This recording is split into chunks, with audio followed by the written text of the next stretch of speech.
नमस्कार. आज आपल्याबरोबर उदगाव पंचायत समितीच्या भारतीय जनता पार्टीकडून असलेल्या अधिकृत उमेदवार सुनीता आदिनाथ चौगुले काकी आहेत. तर त्यांच्याबरोबर आज आपण चर्चा करूयात की त्यांचं विजन काय असेल, पंचायत समितीमधले जे गाव आहेत त्याच्याबद्दल मिशन काय असणार आहेत आणि काय काय विकास आराखडा घेऊन ते चाललेले आहेत. की खूप खूप मनापासून नमस्कार. नमस्कार. आम्हाला सुरुवातीला फक्त तुम्ही तुमची थोडक्यात माहिती द्या.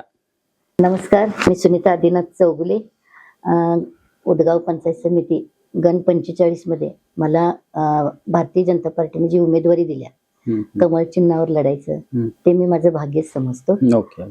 आणि जो विश्वास आहे म्हणजे सावकार मादनायकांचा विश्वास माझ्यावरचा की गेली मी 25-30 वर्ष जरा जे काम करतोय त्याचा जो विश्वास आहे त्या विश्वासाचं फळ म्हणून मला जे भारतीय जनता पार्टीने जे तिकीट मला दिलंय त्याचं मी म्हणजे मान राखतो. आता तुम्ही पंचायत समितीसाठी निवडणूक लढवताय आणि एका नामांकित पक्ष भारतीय जनता पार्टीकडून तुम्हाला तिकीट मिळालेलं आहे. हा बरोबर. तुमच्याकडे आता तुमच्या पंचायत समितीचा जो गण आहे त्याच्यामध्ये गावं कुठली कुठली येतात आणि त्या गावांसाठी आता तुम्हाला काम करायचं. माझ्या पंचायत समितीचं 45 गण 45 असेल. ह्याच्यामध्ये माझं उदगाव गाव आणि आगर हे दोन गावं माझ्याकडे आहेत. आणि जसं आम्ही उदगाव मध्ये काम केलंय, मी आता गेली 32 वर्ष झाले मी आता काम केलेलं आहे, तसंच मी आगर मध्ये सुद्धा आता ते आगर गाव कसं विखुरलेलं गाव आहे, थोडं थोडं टापूचं गाव आहे, त्यामध्ये काय मला काम करता येईल, काय तिथं लोकांच्या पर्यंत मी किती पोहोचेल ह्याचा मी जास्तीत जास्त प्रयत्न करेन. तिथं काय असेल म्हणजे पाण्याचा प्रश्न असेल किंवा जे योजना आहेत आपल्या शासनाच्या सरकारी योजना आहेत त्या योजना गावागावात ज्या ज्या महिला असतील, मुलं असतील किंवा आता युवा पिढी आहे तिथं पण कसं पोचायला येईल ते मी ते काम करीन.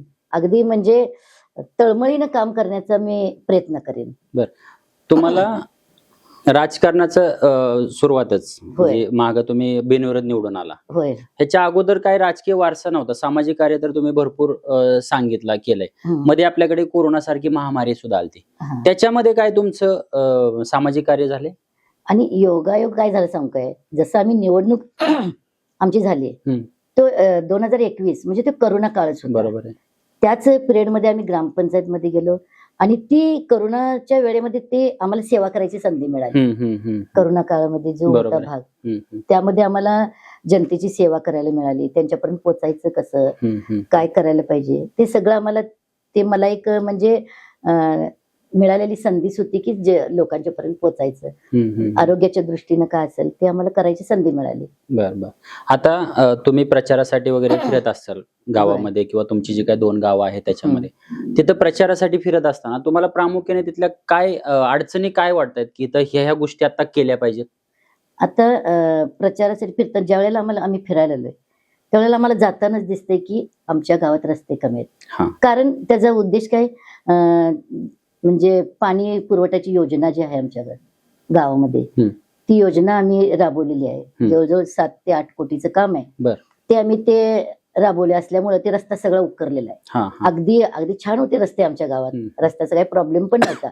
पण ते रस्ते उकरल्यामुळं जिथं आम्ही जातोय तिथं तोच प्रश्न आहे की आमचा रस्ता झाला पाहिजे. आणि तो रस्ता करून घ्यायचा प्रयत्न, फंड जरा माझा कमी असला पंचायत समितीला, समजा आमदार असतील, खासदार असतील, आता आमचे संदीप उभारलेत ते आता जिल्हा परिषदला निवडून येणारच, थोडा त्याचा काही विषय नाही, त्यांच्याकडून कसा फंड आणून मी आमच्या गावात रस्ते करेन हा एक माझा उद्देश आहे गावातले रस्ते पूर्ण करण्याचा. तुमचं आता उदगाव गाव आहे, उदगाव बरोबर तुम्हाला दुसरं पण गाव आहे त्याच्यासाठी पण तुम्हाला आगरमध्ये पण जसं माझ्या गावामध्ये माझे आता उदगाव गाव आहे त्या उदगाव गावामध्ये मी गेली 30 वर्ष झालं काम कसं केलंय तोच मी माझा हा प्रोजेक्टच म्हणायला काय हरकत नाही, तोच प्रोजेक्ट मी आगरमध्ये पण राबवणार. तिथले शाळा असतील किंवा आमच्या इथले कसं शाळाचं अगदी डिजिटल झाल्यासारखंच आहे जवळजवळ, म्हणजे अगदी आमच्या गावातलं जे आता कन्याशाळा असेल कन्याशाळेमध्ये समजा 130 पोरं नंबरात येतात राज्याच्या म्हणजे आपल्या तालुक्यामध्ये 130 विद्यार्थी नोट जॉब हे सगळं काय ते 130 मुलं तिथं आम्ही आमच्या शाळेनं किंवा त्यांच्या शिक्षकांनी ते एवढं चांगल्या पद्धतीने शाळा शिकलेले आहेत. तसंच मी आगरमध्ये पण करू शकते. मला ते आवडते. आवड पण माझी आहे की शाळेच्या मुलांना काहीतरी करायला पाहिजे. आणि आम्ही शाळेत माझं ते एक आमच्या म्हणजे ग्रामपंचायतच्या वतीनं आम्हाला शाळा एक दिलेली असत्या. तिथं आमचं जाणं येणं सारखंच असते. बरोबर. त्यांचं खाऊचा विषय असतोय किंवा शिक्षणाचा विषय असतोय. जसं मी तिथं करतोय म्हणजे उदगाव मध्ये मी करतोय आता सध्या, तसंच मी आगरमध्ये पण करावं अशी माझी इच्छा आहे. आता काकी मला सांगा की ज्यावेळेस तुम्ही पंचायत समितीवर निवडून जाणार त्यावेळी जे मतदार आहेत किंवा जे एखाद्या कोणा सर्वसामान्याचं तुमच्याकडे काय काम असेल तर ते तुमच्याशी कसं संपर्क साधणार, त्याच्यासाठी काय योजना असेल तुमच्याकडे? माझं एक असं म्हणजे मी आता निवडून येणारच असं हेतूनच बोलतोय.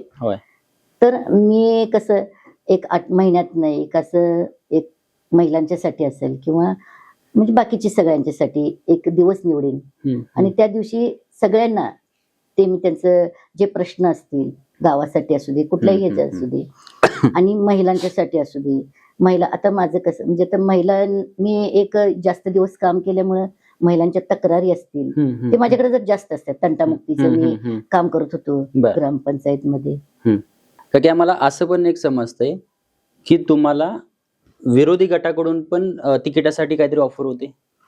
हा, विरोधी गट म्हणजे आपल्याला यड्रावकरांच्याकडनं पण एक ऑफर होती आणि अण्णा तर काय आपल्याला तिकीट देणारच होते, त्याचा काही विषयच नाही. पण विरोधी गटानं पण आपल्याला तिकीट देते म्हटल्यावर आज 20-25 वर्ष 30 वर्ष झालं मी आता काम करतोय. म्हणजे माझ्यावरचं काम करण्याचं जे सगळ्यांचा विश्वास आहे ते मी विश्वास म्हणजे जे मी काम करतोय त्याला माझं हे पोचपावतीच आहे. ते पण गट बोलवते. मी अण्णांच्या जवळ असून सुद्धा मी एक निष्ठावंत कार्यकर्ता गेली 25 वर्ष मी अण्णांच्या बरोबर काम करते. तरी सुद्धा ते मला आता ऑफर देतात की तुम्ही पण आमच्या पक्षाखंड लढा म्हणून. पण ते मी काय ते ऑफर काय मी स्वीकारली नाही सोडा अण्णांच्या ह्याच्या खातीर. पण विचार करायचं मी कितपत ते मी सामाजिक कार्यात सक्रिय आहे गेली 25 वर्ष झालं. मग मला असं वाटतंय की मी त्यांची ऑफर पण आल्या म्हणजे आपण कुठल्या लेवलला आहे आणि मी आता मला असं समजतोय की मी आता निवडून येणारच.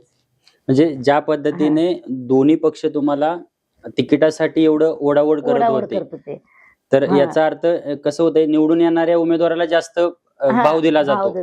तशा पद्धतीचं तुमचं काय आहे असं वाटतंय? होय, खरोखरच आहे मी निवडून येणारच. बरं, एवढा म्हणजे कॉन्फिडन्स किती वाटतोय तुम्हाला? किती माझा 100% मी निवडून येणार.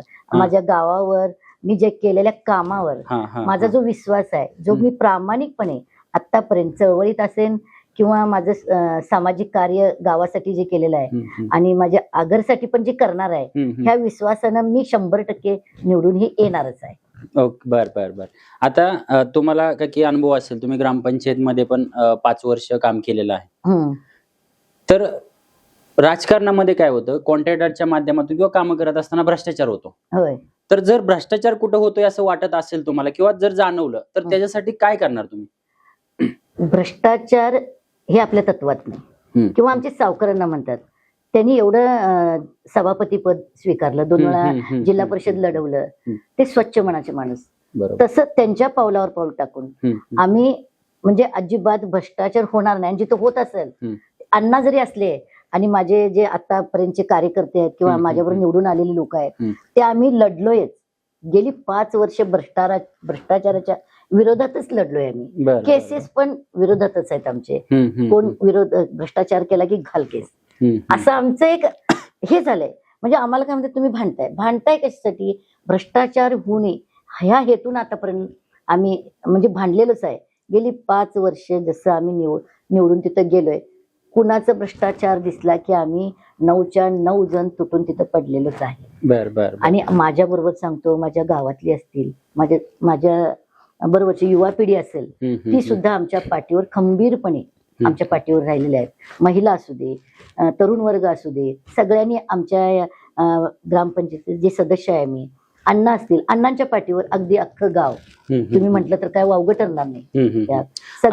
ह्याच्यामध्ये आम्ही ज्यावेळेस तुमच्या भागात फिरलो, असा काय प्रभाव तुम्ही मतदारांवर टाकलाय? प्रत्येक जण फक्त तुमचंच नाव घेतोय किंवा भाजप आणि आमचे चौगुले काके त्यांनाच आम्ही निवडून देणार, हा काय प्रभाव नेमका? प्रभाव म्हणजे एकतर आम्ही आजपर्यंत केलेली पावती म्हणजेच तो प्रभाव. आणि भाजपनं केलेलं जे काम आहे आतापर्यंत, लाडकी बहीण असेल आणि शेतकऱ्यांच्यासाठी केलेलं कामं असतील, किंवा आता आपले देवाभाऊ आहेत, मोदी सरकार आहे, केंद्रात पण मोदी सरकार, बरोबर, आपल्या राज्यात मोदी सरकार, आता जिल्हा परिषद मध्ये पण समजा आता मोदी सरकारच येणार, म्हणजे आणि शिरोळ तालुक्यात पण जिथं धागे दोरे तिथपर्यंत जातात, म्हणजे काम आणायला काय अडचण येणार नाही. बरोबर, म्हणजे हा एक बिग पॉइंट आहे आपला. आणि गावाला कळून चुकले की मोदी शिवाय आपल्याला, मोदी दादांच्या शिवाय किंवा आपले मोदी पंतप्रधानांशिवाय काय पर्याय नाही, देवाभाऊ शिवाय आपल्याला पर्याय नाही.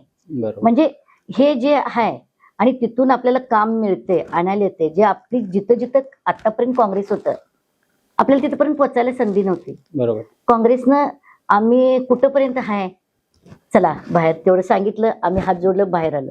तसं आमच्या ह्या बीजेपी मध्ये म्हणजे हे कमळ चिन्ह आहे, आम्हाला कमळ चिन्ह जसं उमललेलं दिसते, बीजेपी मध्ये आम्ही गेले आणि काम झालं नाही. आम्ही जरी त्या एवढ्या दिवसात आम्हाला त्याचा परिचय नव्हता, आता ह्या 15-20 वर्षात आपल्याला परिचय झालाय त्या, म्हणजे मोदी सरकार आल्यापासून आपल्याला बीजेपीचा परिचय जास्त झालाय, त्यामुळे कामं पण जास्त व्हायला लागले सगळीकडचे. आणि तिथं आम्ही गेलोय आणि त्यांनी आम्हाला कामाला नाही म्हटलं असं कधीच झालेलं नाही. म्हणून आम्हाला हे पक्षाचं चिन्ह मिळालं हे एक समाधानकारक आहे आणि एक आमचं एक भाग्य समजतं की या पक्षाकडून आम्हाला लढायला आम्हाला एक चांगलं म्हणजे जी का मला संधी मिळाली. आता ह्याच्यामध्ये महिला सक्षमीकरणासाठी तुम्ही तर आता सामाजिक कार्याच्या माध्यमातून बचत गट असतील किंवा बरेच गारमेंट्स वगैरेच्या माध्यमातून महिलांना रोजगार तर दिलेलाच, मिळवून दिलेला आहे. पण दुसरे जे गावं आहेत त्या गावांसाठी किंवा अजून राहिलेल्या महिलांसाठी काय तुम्ही उपाययोजना करणार? माझं एक असं मत आहे की एक प्रत्येक गावात असू दे, म्हणजे ते माझं एक 2च गाव असं समजत नाही, घर बसल्या बायकांना काय काम देता येईल काय, ही एक योजना, ह्याच्यासाठी आपल्याला काय प्रयत्न करता येतील, घरी बसून काय का असना, भले बाहेर घरात बसणाऱ्या महिलांना काय काम देता येईल काय, ह्याचा मी जास्तीत जास्त प्रयत्न करणार.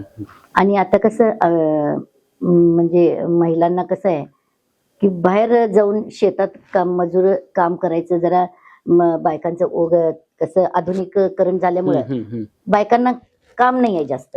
बरोबर, आता कसं सकाळी जाऊन आता शेतात रोजगार मिळायचा, बरोबर, रोजगार जरी जास्त असला की कामाला येणारी बायका कमी आहे, त्या बायकांना काय काम देता येईल. बरोबर, हे आम्ही आपल्या केंद्रापासून राज्यात जे देवेंद्र भाऊ आहेत त्यांच्याकडं काय सांगून आपल्याला काय काम मिळता येईल का आपल्या गावासाठी किंवा आपल्या तालुक्यासाठी म्हटलं तर काय हरकत नाही, तालुक्यातल्या महिलांच्यासाठी घेऊन येता येईल का, ह्याचा आम्ही प्रयत्न करणार, पुरेपूर प्रयत्न करेन. जे उच्च शिक्षित तरुण आहेत, तरुणी आहेत, ज्यांना शिक्षण भरपूर झाले पण नोकऱ्या वगैरे नाही आहेत, त्याच्यासाठी काय तुम्ही प्लॅनिंग वगैरे काय करणार आहे?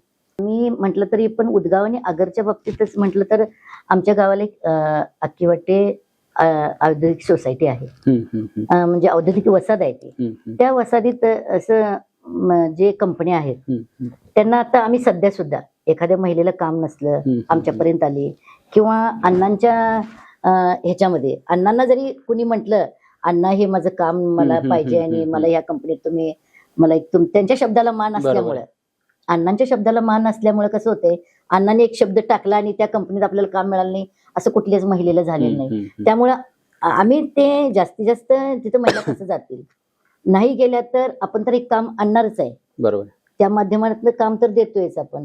आणि महिलांनी बचत गटातल्या काम जे केल्यात त्याचं विक्रीचं माध्यम, विक्री होत नाही, बायका भरपूर काम करू शकतात, बरोबर, पण ते कुठंतरी एक विक्रीचं एक आपण काय म्हणतो दुकान काय मार्केट मॉल सारखं असेल, मार्केटिंग महिलांच्या त्या मालाला मिळावं, ह्यासाठी एक कुठं जागा मिळेल काय, आणि ते आपण एक मोठी इमारत बांधूया, त्यात महिलांचंच तिथं उद्योग केलेलं तिथंच ती विक्री व्हावी, हा एक आमचा उद्देश, माझा तर फार मोठा उद्देश आहे. आणि आमच्या गावात कसं 130 ते 35 बचत गट आहेत, म्हणजे एका बचत गटात 10 बायका, असे 130 काय नेमकं मला काही माहित नाही एवढं ह्याच्यामध्ये अनुषंगाने असेल. त्या बायकांनाच म्हणणं काय, आम्हाला एक हॉल पाहिजे, मीटिंग हॉल पाहिजे, एका वेळेला 100-200 बायका बसावं, एक मीटिंग हॉल लागेल, त्याचं एक आम्ही व्यवस्था करून द्यायचं असं माझं मत आहे. आपण जिल्हा परिषदला सांगू किंवा आमदारांना सांगू, ते गावात बचत गटाला एक ते द्यावं आणि तिथेच मार्केटिंग 8 दिवसाला असेल, 15 दिवसाला असेल, एक बाजार भरवल्यासारखं महिलांचं ते करून आम्ही ते महिलांना काम द्यायचं, व्यवस्था करायचं, असं माझं तर प्रयत्न आहे. तुमच्या पंचायत समिती उदगाव पंचायत समितीच्या मार्फत शाळा किंवा अंगणवाडी वगैरे जे आहेत त्याची गुणवत्ता सुधारण्यासाठीच काय धोरण असणार आहे तुमचं?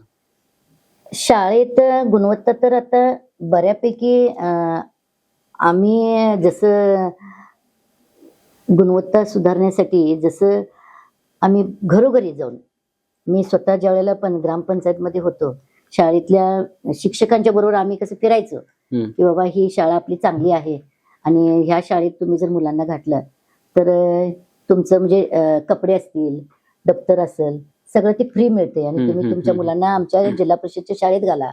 आणि ह्या शाळेची एवढी गुणवत्ता आहे. आमची मराठी शाळा कन्या विद्या मंदिर ही 150 वर्षाची, त्याला 150 वर्ष झाली. म्हणजे अगदी पूर्वीपासून शाळा आहे, जुनी शाळा आहे ती. आणि ती शाळा असल्यामुळे तिची गुणवत्ता पण अगदी जसं जसं त्याचं वय शाळेचं वाढलं तशी गुणवत्ता पण त्याची वाढतच गेल्या.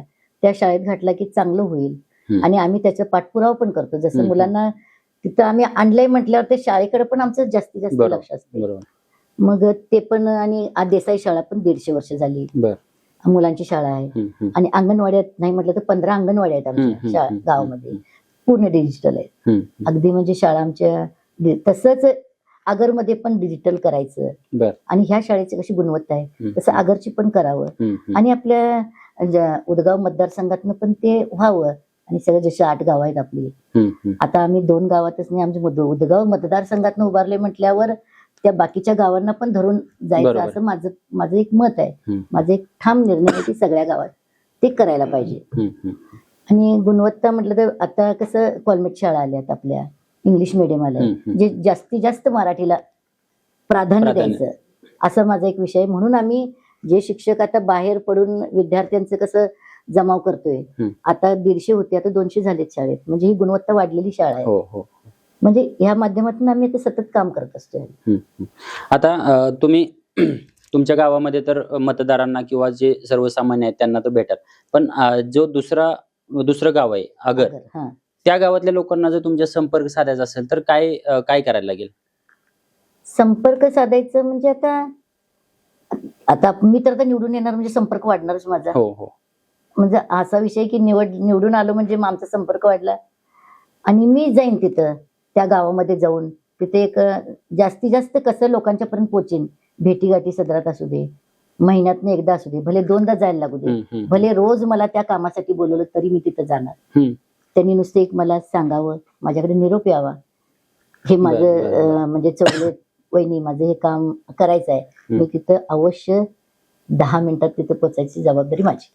काय की तुमची जी पंचायत समितीची जी गावं आहेत ती गावं पूरबाधित आहेत, पूर आलेला आहे, तर त्यावेळेसच्या काय योजना केल्या आणि जर पुढे पूर वगैरे आला तर त्यासाठीच्या काय योजना असतील तुमच्याकडे? ज्या वेळेला 2005, 2019, 2021 च्या दरम्यान आमचं गाव पूर येते. कृष्णा नदीचं काठ असल्यामुळे गावामध्ये पुराचं प्रमाण जरा जास्तच असतं. त्यावेळेला आमचे हे सावकार म्हणणे एक नेते आहे, आम्ही अण्णा म्हणतो त्यांना, ते बघा स्वतः आपल्या रानातनं उभा ऊस काढून त्या जनावराला देतात. म्हणजे ते नेत्याची तळमळ, नेत्याचं ते जनावरांचं प्रेम. त्याचबरोबर आमच्या गावातले काहीतरी शेतकरी असतील त्यांच्याकडं हक्कानं मागणार, बाबा तू हे आला आपल्याला तुझे रानातलं ऊस पाहिजे किंवा वैरणीला पाहिजे, हे तू दे. आणि त्या अण्णांच्या शब्दाला मान राखून जवळजवळ 10 ते 15 एकर रानातलं ऊस त्यावेळेला त्यांनी ते तोडून आणून दिलं. म्हणजे ही तळमळ आहे लोकांच्या मधली भावना, ते अण्णांच्या वरचं प्रेम, निस्वार्थपणानं जे 1 रुपया न घेता त्यांनी ते केलं. जेवणाचं असू दे किंवा त्यांचं जे तिथं बुडलेलं हे असतं, म्हणजे पूरग्रस्त लोकांचं ते शेत बुडलेलं होतं, त्यांना घर वगैरे बुडलेलं होतं, त्यांचं जेवणाची व्यवस्था, खाण्यापिण्या कपडे लत्ताची व्यवस्था अण्णांनी आवर्जून तिथं लक्ष देऊन स्वतः पाण्यात जाऊन त्यांना बाहेर काढण्याचं काम सुद्धा अण्णा केलं. त्या तालमीत शिकलेली माणसं, म्हणजेच आम्ही हे सामाजिक कार्य त्यांच्यामुळे शिकलो. आम्ही मगाच्यापासून आपण ज्यावेळेस बोलतोय त्यावेळेस प्रत्येक वाक्यामध्ये किंवा प्रत्येक कामामध्ये तुम्ही अण्णांचं नाव घेताय. बरोबर. एवढं कसं अण्णांवरती प्रेम किंवा अण्णांवरती असणारा विश्वास? अण्णांच्यावरचा विश्वास म्हटलं तर पण की नाही, अण्णांना जेव्हा जेव्हा आपण अण्णांच्याकडे बघतो त्यावेळेला ते निस्वार्थ माणूस आम्ही बघतो. कधीच त्यांनी म्हणजे असं काही केलेलं नाही की म्हणजे पैसे घेतले आणि आपण काम केलं, असं कधीच काही केलेलं नाही त्यांनी. अगदी रस्त्यावरचा माणूस असं जर का आपण भेटायला गेलोय, पीए मग नेता असा विषय असतो. पण तसं काही नाही, त्यांना डायरेक्ट जायचं, अण्णा मी आले, बस म्हणणार, चहा देणार, असा माणूस. अगदी रस्त्यावर कुणी विसू द्या, आमच्या गावामध्ये समजा एखादा माणूस मयत झाला, 10 मिनिटाला अण्णा हजर. त्यांचं सगळं देह संस्कार सगळं होईपर्यंत तिथं ते राहणार. रात्री होऊ दे, अपरात्री होऊ दे, कधीही सांगा, दिवसा ते तिथं हजर असणार. त्यांच्या घरी जाणार, विचारपूस करणार, कमी पडले काय विचारून त्यांचं सगळं करणारा माणूस म्हणजेच अण्णा. त्यावरचं हे सगळं त्यांनी एवढं म्हणजे घरातल्यासारखं, उदगाव म्हणजे त्यांचं घर, हे त्यांनी अगदी जाणल्यातच. तालुक्यातल्या सगळ्या माणसाला वाटते की अण्णा म्हणजे प्रत्येक गावाला त्यांनी घरच मानले. बरोबर. आम्हाला उदगावातले म्हणजे अण्णा म्हणजे वेगळं काय वाटतच नाही. त्यांनी एवढं चांगलं काम आमच्या गावामध्ये करतात. त्यामुळं अण्णा म्हणजेच, अण्णा सांगतील ते, अण्णा म्हणजेच आम्ही. आणि अण्णा काय सांगितले, अण्णा समजूनच आम्ही सगळी कामं करतो. प्रत्येक कार्यकर्ता असू दे, युवा नेता असू दे, आता युवती असतील, आम्ही आमच्यासारखे सगळे असतील, त्यांनी अण्णा शब्द टाकले की लगेच आम्ही पण त्यांच्या पाठीमागे असतो. सावकर अण्णा म्हणजे एक असं व्यक्तिमत्व आहे की कुठलंही पद नसताना, त्यांना आता जिल्हा परिषदचं होऊन त्यांचे बरेच वर्ष झाली, पण कुठलंही फंड म्हणजे पद नसताना त्यांनी एवढं आमच्या गावासाठी फंड वडून आणणे म्हणतात त्याला. एक नेता कसं कुठलं पण काम फंड आणणे म्हणजे वडून आणल्यासारखं काम आहे. शक्यतो फंड मिळत नाहीत. ते आपले यड्रावचे निंबाळकर सरकार असतील, त्यांनी जिल्हा परिषदला होते, त्यांच्याकडे आम्ही सगळे गेलो. अण्णांच्या एका शब्दावर त्यांनी आमच्या गावाला फंड लावला, रस्त्यासाठी फंड लावलं. बरं, अशीच अण्णांनी आम्हाला बरेचसे फंड आमच्या गावासाठी पद नसताना सुद्धा आणलं. अशा नेत्याच्या सानिध्यात राहून आम्ही फंड कसा आणायचं हे शिकलो, त्यांच्या बरोबर राहून. तसंच आम्ही समाजासाठी किंवा आता आगर असेल, उदगाव असेल, याच्यासाठी काम करेन मी.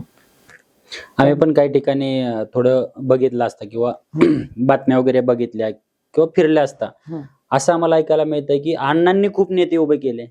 हा, हे एक म्हणजे काय झालंय, अण्णांनी नेत्यांना उभं केलं आणि अण्णांना तिथंच ठेवून नेते गाड्यात फिरायला लागले, मोठ्या मोठ्या गाड्यात.